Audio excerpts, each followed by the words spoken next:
Hello, everyone, and welcome back into the GSMC Fantasy Sports Podcast. And for our final segment of the day here on today's show, we're doing a fun little segment that I like to call my Fantasy Fact versus Fiction segment ahead of Week 12 of the NFL season.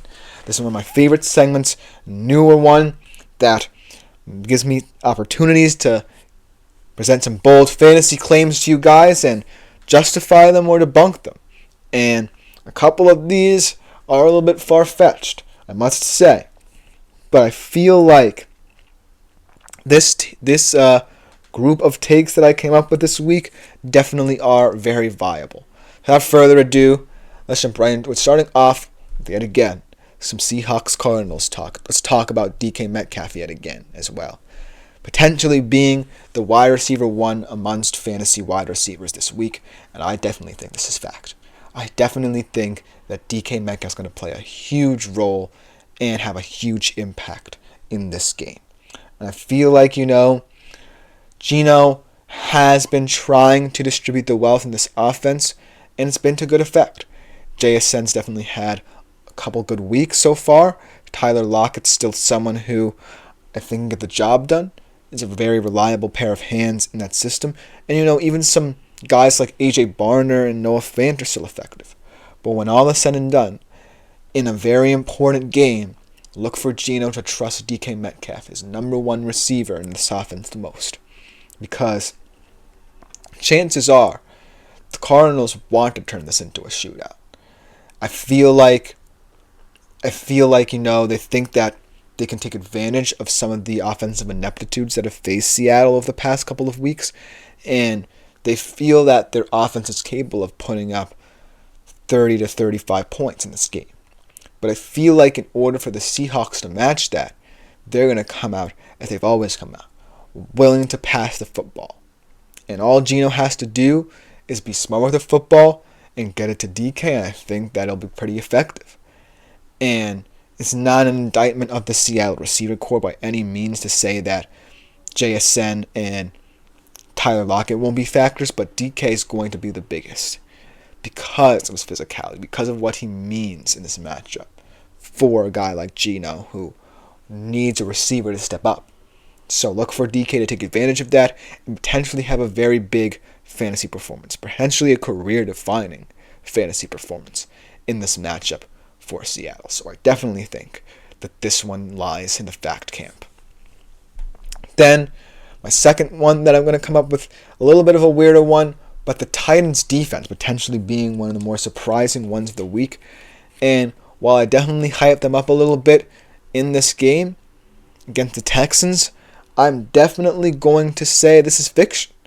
I feel like, C.J. Stroud is someone who, yes, can struggle against defenses of this kind of magnitude, of this kind of nature, that sucks him into their game. But I feel like this is the opportunity for this Texans offense to relax a little bit. They're not going to necessarily feel too overwhelmed by this Titans team. And so I feel like this is the get-right game for the Texans. Not saying that this Cowboys game wasn't, but they need to paper over some cracks and fix some flaws. So this game could be one of those games where we see the Texans wanting to deliver a statement of intent, and it could look pretty ugly for the Titans. I feel like this will come back to bite me just because, I really think if the Titans can slow down Joe Mixon, that's one way to take away a big part of the Texans' offense. But I feel like the second week of Nico Collins being in this offense is going to be pivotal.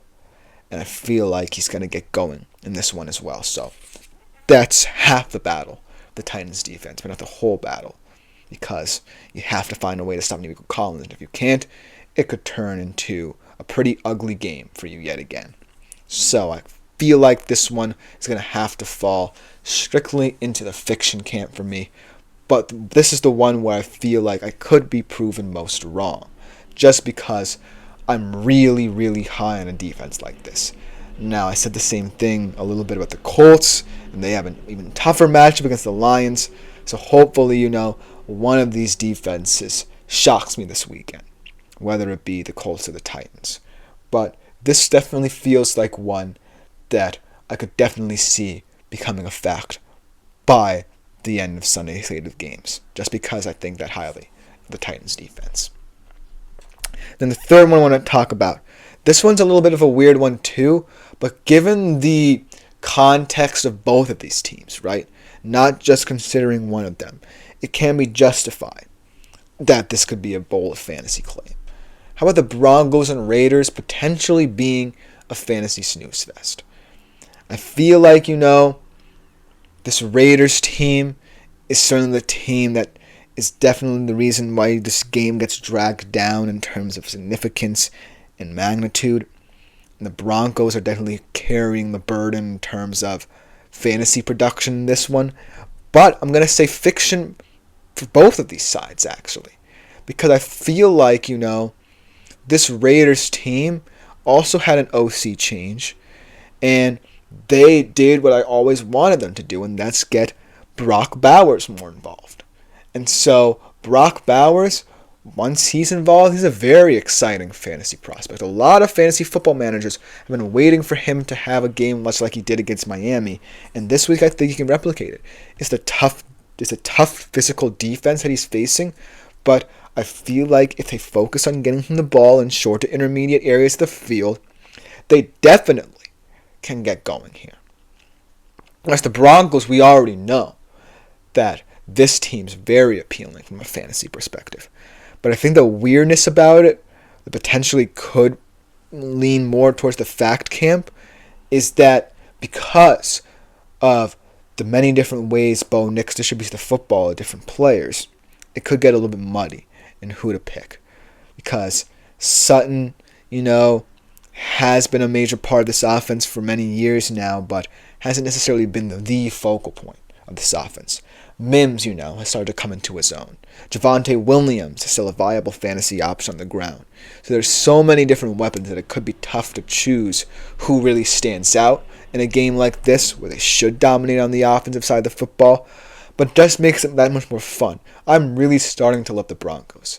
I feel like, if my Hawks don't make the playoffs and the Broncos do, this is a team I can easily get behind for that playoff run, because they're just playing this fast, loose brand of football. Bo Nix is really buying into the Sean Payton philosophy right now, and they just look like a team that can cause some noise late in the season. So, while, the Raiders side of things could drag this game down, I wouldn't necessarily go so far as to say it's a game that would make you fall asleep. So that's why I'm leaning a little bit more towards fiction than fact here. But the reason why I'm still a little bit skeptical about switching it is because, A, of the variety of the Broncos offense and the fact that not one player perhaps could be a fantasy star for you, and B, the fact that Brock Bowers may just be the only fantasy star for the Las Vegas Raiders at this point. But it should be an interesting game that a lot of people might not expect to be any good, but could surprise a lot of people. Much like the Broncos-Falcons game surprised a lot of people, but not in the way I expected. I actually predicted that game to be, a little bit more exciting than it was. But this game certainly feels like, at least from a fantasy standpoint, can deliver a lot of success for you from that perspective. And the last one, definitely perhaps the topic of the week here, and from a fantasy perspective, could be a little bit more contentious than you think. Either Drew Lock, who we now know isn't in this conversation, or Tommy DeVito, who we now know is in this conversation, are fantasy sleepers if they give playing time. And we now all know that that's going to be a fact. What we don't know is how Tommy DeVito will look after the benched Daniel Jones. So that's the kind of question here. And I'm going to say fact just because I feel like this Giants team is ready to turn the page. Whether it be, completely getting rid of Daniel Jones, whether it's, having a short leash with Dable potentially in the future, or whether, it's just giving Tommy DeVito an opportunity to prove himself, potentially. Maybe not in the future for the New York Giants, but for a team that could be looking for backup help. But it's definitely an interesting situation in which I feel like there's a lot of leverage either way. Either Tommy DeVito doesn't give you what you want, and you're stuck in draft purgatory, or this is a situation where you're kind of bridging the gap between a potential kind of get-right period for Daniel Jones or to the draft where you feel like you can take a much better quarterback option. So I feel like, in terms of a fantasy perspective, it is kind of weird to consider Tommy DeVito as a fantasy sleeper just because of the nature of how he was given the position and the state of the Giants offense. But I feel like there's merit to this decision for the Giants because, for one, a lot of people are saying that he could be someone that could be a detriment to the Giants' season.